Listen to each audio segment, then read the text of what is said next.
Wasn't that bad. You're New Yorkers. You've dealt with a hell of a lot worse. I am so stoked to be at PhotoPlus. I grew up about 25 miles south of here in Middlesex County. And so whenever I've gotten the opportunity to do this show, it feels like home. Vegas and all that kind of stuff. I love being right here in good old Manhattan, speaking to people. One day, my first time speaking for Nikon, right in front of me was my bar mitzvah photographer one year. That blew my mind. So I have been a Nikon user since 1978 when I got my first FE. And I've gotten just about every flagship body ever since. I started as a professional in 1982. I've had all the flagship bodies. I won't name them all, but today my flagship is a D5. And yes, could I shoot an entire wedding with the D5? Without question, and I'm going to talk about how I use the D5. Do I shoot an entire wedding with the D5? I do not. I use 4 different bodies at a wedding. You might say, well, why? Because I use the right tool for what I feel is the right job, okay? I'm going to talk about that a little bit today, and here we have my 4 bodies that I actually bring. And by the way, I shot this photograph with another D5. Thank God for my assistant. I want to say, too, that in order to have this workflow, you need a really killer assistant. He is very symbiotic with me. He's able to hand me what I need, when I need it, at all times, almost like a surgeon, if you will. I'm just, not quite as smart as a surgeon. So here what we have here, we've got our D5, we've got our Z7. I'm going to really talk about this a little bit later and how I've incorporated this into my workflow. Now, I've been shooting for God knows how many years. This puppy here has changed a lot of what I do and how I do it, and I'll explain that, okay? I've got my 850. This thing is a beast. Think of this as kind of a Swiss Army knife. Think of this as just a lightweight, almost cheetah, if you will. Think of this as, it is a beast. When I need resolution, I've got it. And then my 750, well, it does a lot of different things. It was, before my Z7, my lightweight option when I want to shed weight. I've got a lot of arthritis going on. The 750 has really helped me in a lot of ways. So then there's my glass, okay? Every one of these lenses, believe it or not, I shoot at a wedding. You might say, what'd you shoot that with? I shot this with an old 28-14D, which still works. And guess what? Still works on my Nikon Z7. Yes, it does, with my FTZ adapter. So I start the day, here's my workflow. I'm going to show you the different bodies. I started the day with my D750 generally, and a D5. I got my 105 1.4 on my D5, got my 24-70, sort of a photojournalist lens, if you will, on my 750. And I'm just kind of looking for light. When I walk into the wedding, I'm just looking for light. I try to help set the stage for moments to take place without staging the moments. I'm always looking for this little rim of light here on faces. Light, to me, is everything. I start with light, and then everything else after that, except the gesture and the moments, are sort of secondary. So I'm working it with my 24-70 and my 750. It's a very quick camera, very accurate focus, excellent ISO performance. It does a lot of wonderful things. Focuses in the dark, and I'm going to show you how I use that with my my SB units with the beam. I love that portrait. A little bit about my work. I like simple. I like simple portraits. I don't need layer upon layer upon layer to make photographs look interesting, okay?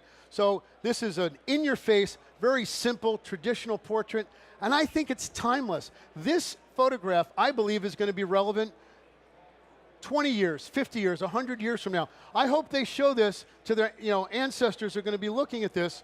They're going to say, look at my ancestors back in 2018. Maybe they'll look at this photo 100 years from now. And then this 750 was my PJ lens. It really was. I was always wearing this camera, okay? It was a little heavier than a Z6 or Z7, but I was always ready to take a photograph.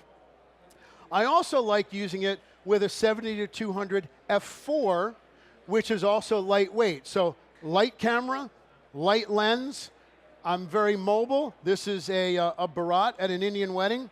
And I'm sorry, I just can't have a 7200 2.8 on a D5 for 2 hours at a time. It's too heavy for me now, thus the workflow.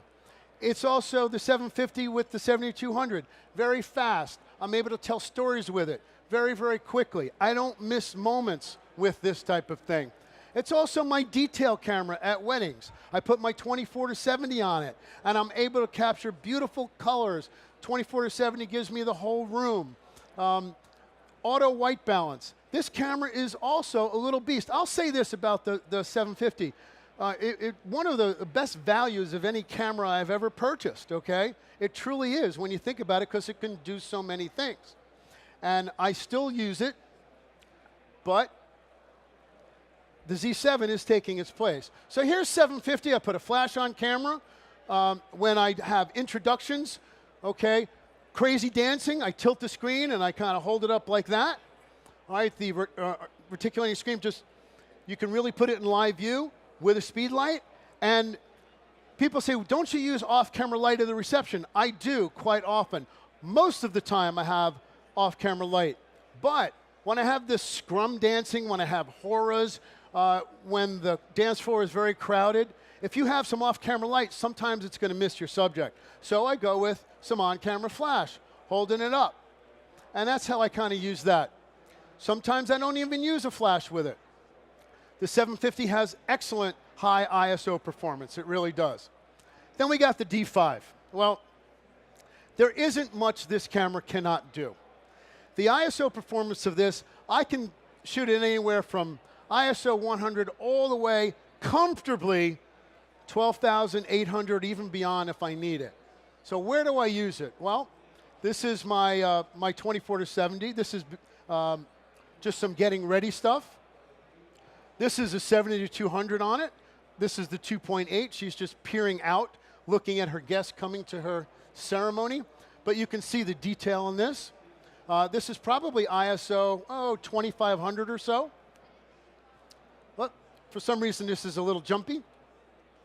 Again, D5. It's usually on my person at the beginning of the day with the 105 1.4. And I have dedicated a separate section of this presentation for the 105 towards the end. And I'm going to talk a little bit about that lens. So the D5. 12,800 ISO. This is a wedding processional. I don't use a flash during a church ceremony, ever. Got a lot of wedding photographers here, maybe those that are viewing are wedding photographers. I choose not to use a flash during a ceremony, okay? I think it's blasphemy. And the D5 allows me to choose just about any ISO that I need, and I'm able to get what I need. So a little story about this image. One of my favorite images I took this past year. This is with the 24-70 on it, actually.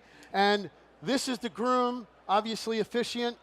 Mother of the bride, sadly, is debilitated in a wheelchair. And this gentleman lost his wife just a few months prior to this ceremony. And as the bride was coming down, I turned, I took a frame of him. Of course, I also had another D5 on me with a 70-200 ISO, get it? Shot him, saw him, backed away, and I was ready. Now, the exposure value on him, a little different than the exposure value on them. I needed to go higher with my ISO than even 12,800. I can do whatever I want with the D5. D5 is an invaluable tool. I shot this entire ceremony up front here. This is 6,400. 6,400, the D5 barely breaks a sweat at 6,400. It really does. The kiss, well, you better get that. So if I need a 3/20th at 2.8 or a 2/50th at least at 2.8 with a 70-200, I can do it because I have a high ISO capability with this camera. First looks. Whenever I do a first look, I want to go with the single most reliable, impenetrable autofocus that I can find, and that's my D5. It never fails me. When you absolutely, positively must have it, I use my D5, and that's what I use for first looks. And not one frame is missed. I'm using single servo, single frame, just focusing on her face, and I'm nailing every frame. Not a single miss. and I'm waiting for decisive moments, and I'm able to do so. Now, first dances. These people told me that they have a really quick dance. It was a little dark. I just noticed I parked where I shot this wedding. This wedding was right up the street at the Hudson Mercantile at 36th and 10th. That's where I'm like, this parking lot really looks familiar. So I'm going to show you a couple images from this wedding. D5, off-camera light, very low light. D5 never misses focus. Boom, I'm using my D5 or D850, which I'll show you in a minute. When the father of the groom comes up to you and says, I'm doing a special dance with my daughter, I'm going to dip her, I'm going to throw her, I'm going to don't worry, sir, I got this. Those words, I got this, I better follow through with. Thus the D5. It is not going to miss. So I used it for this. Now, this image was a little bit difficult. I said, you know what, give me the D5. I don't want to mess around. I don't know what ISO I'm going to need. Well, turns out this is ISO 50. Okay, so for those that are complaining about low ISOs with a D5, I have no idea what they're talking about. ISO 50. This is 1/4 of a second, f/22 with a speed light, zoom to about 105 to just grab them. It took me literally 3 or 4 tries to get this right, but I got it. It was a little complicated to make. I used a D5 because it's a cool tool. And then I want to match, I want to balance my flash. This is, I believe I shot this at ISO 2000, okay? This isn't really pushing ISO much, but I had my D5. Focuses in no light, basically. I did not put a modeling light or a video light on them to focus. It was dark on this roof. This roof is literally, if you look out the Javits Center, this is right on 36th Street. You can see this. And I balanced light. This is probably about a 1/15 of a second, filled in with a little speed light. Sparkler exits. As a wedding photographer, I've got to shoot a lot of these things, okay? How many of you out here shoot sparkler exits? All right? Well, sometimes they're difficult. Sometimes you say, well, do I need a flash? Do I not need a flash? Well, I would prefer not to have to use a flash. So again, 12,800. As long as those sparklers, little tip about them, as long as those sparklers are fairly close to the subject, one of my favorite things about sparkler exits, right? Let's have people drink for 4 hours and hand them fireworks. It's a brilliant idea. Okay? D850. Unsurpassed resolution. When I want detail, when I want resolution, when I know that this client is ordering a 14x14 album, I'm going to shoot a lot with that 850. And man, the resolution is so tight, it is so beautiful. This is the 105 1.4 with that. This is a dot matrix screen here. Look at the detail in that photograph. It is mind-blowing to me. All right, so I do use this quite a bit. The 850 was my favorite portrait lens. Z7 just came to me a month ago, but my 850 was certainly incredible and still is, and I'll still be using it, and I'll show you why. I'm always looking for that edge of light, by the way. So if you're thinking about how to make your photographs look different, in the words of my friend Dave Black, light only part of it. So when you light only part of the image and you have a highlight and shadow relationship, this is how you can obtain texture, dimension, and mood in your photographs. That's my theme of my work, I believe. 850, Indian wedding, the detail, incredible. This is a little project I did for Nikon on just pairing the D50 with various lenses. This is the 105 1.4. This is shot at 1.4. Now, when you're shooting an 850 or you're shooting any camera with super high resolution, just remember to speed the shutter up just a little bit, because every ounce of that resolution, when you have 50 some odd megapixels, it's going to increase all of the flaws, and it's going to increase camera shake just a little bit. You want to speed your shutter speed just a little. So if you have a little shake in some of your 850 images, crank up the shutter just a little. How do I know this? I'm no genius. An engineer told it to me. He says, trust me, speed your shutter. I trust him. They're smart people. 1.4, 850, 105, 1.4. Here's my 24 to 70. I need a little wider perspective, all right? And I wanted a ton of resolution. I'm thinking double truck spread in an album. Sometimes if you think big, you got to use an 850, or I do. Once again, same theme, using the edge of the light, okay? 70-200 on my 850. These are beautiful portraits that I think they're going to use big. So what do? I like to use my 850 at full resolution for my portraits. Other elements of the wedding day that I don't need all that resolution, and I don't have to use up all that space on my computer on my card, I'll go to medium raw. Then it's about the same size as my 750. It's about 24 megapixels, okay? So that's what I'm using this for. 850 is also my family portrait lens, my family portrait camera. This is my, another little tip, by the way. I use my 24 to 120 quite a bit in terms of workflow. I'm really talking about camera workflow here because I've got 4 of them in use, but don't forget the 8 lenses that I'm incorporating as well. 24 to 120. If anybody thinks that an f4 lens is not a pro lens, you're way off base. This is an f4 lens, shooting this probably here at about 5.6. Pretty sweet spot for that lens. Loving that. Now, 850 during receptions. 850 has the same focusing cam as the D5. So basically it focuses in the dark. Really beautiful. Now, why am I using an 850 at a reception and not a D5? If you can guess. Weight. I've worn a D5 for part of the day. I've had a 750 to shed some weight.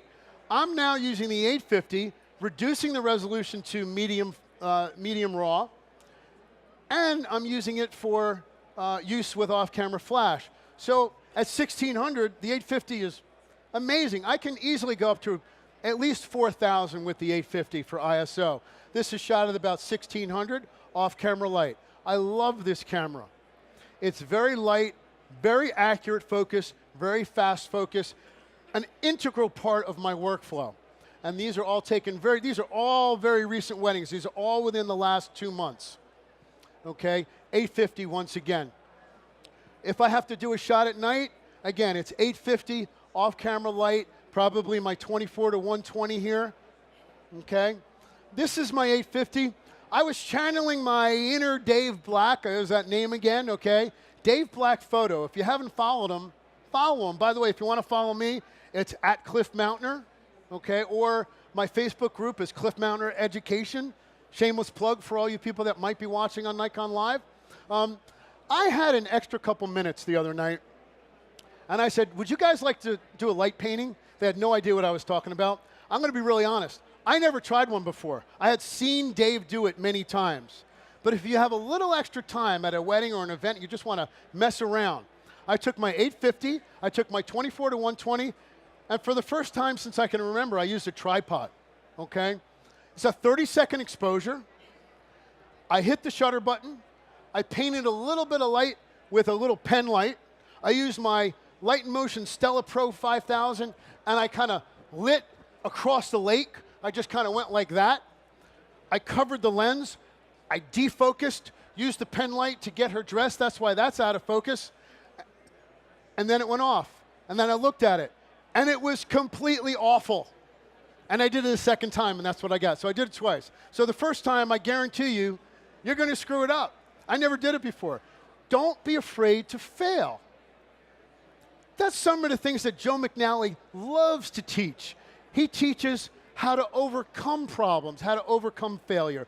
And he's not afraid to share that failure. That's one of the things I love most about him. But I digress. 850, love it. Now, let me introduce you to my little friend, okay?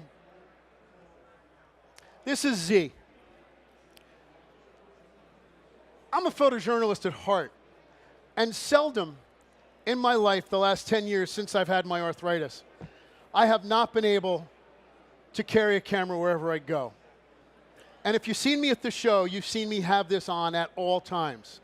It doesn't hurt. I've got my 35-1.8 on it, and I'm always ready to take a picture. I've got it in aperture priority, okay?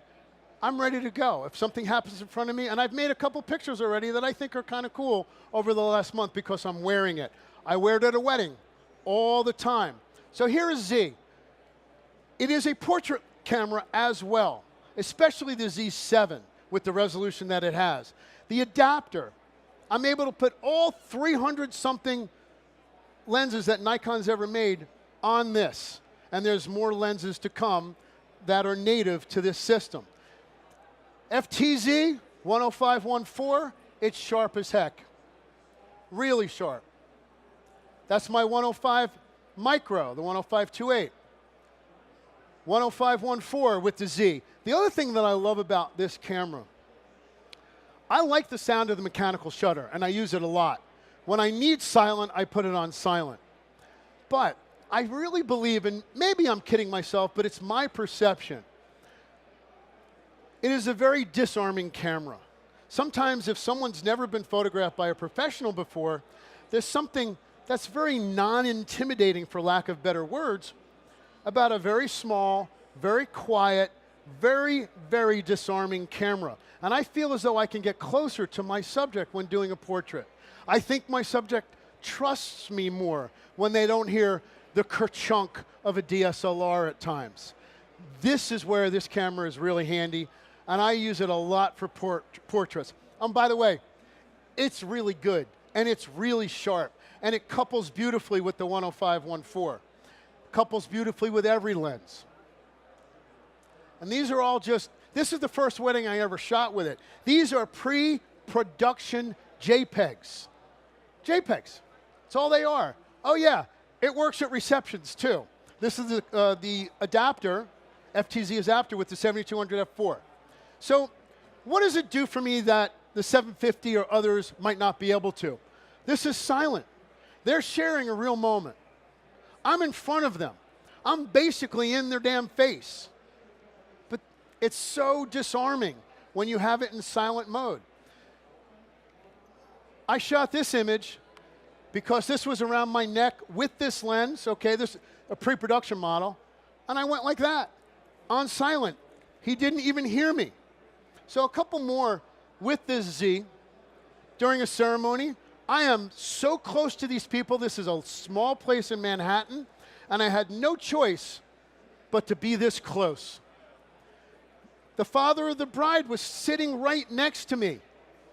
I'm squatting in the aisle. I turned with this lens in silent mode, and he did not know.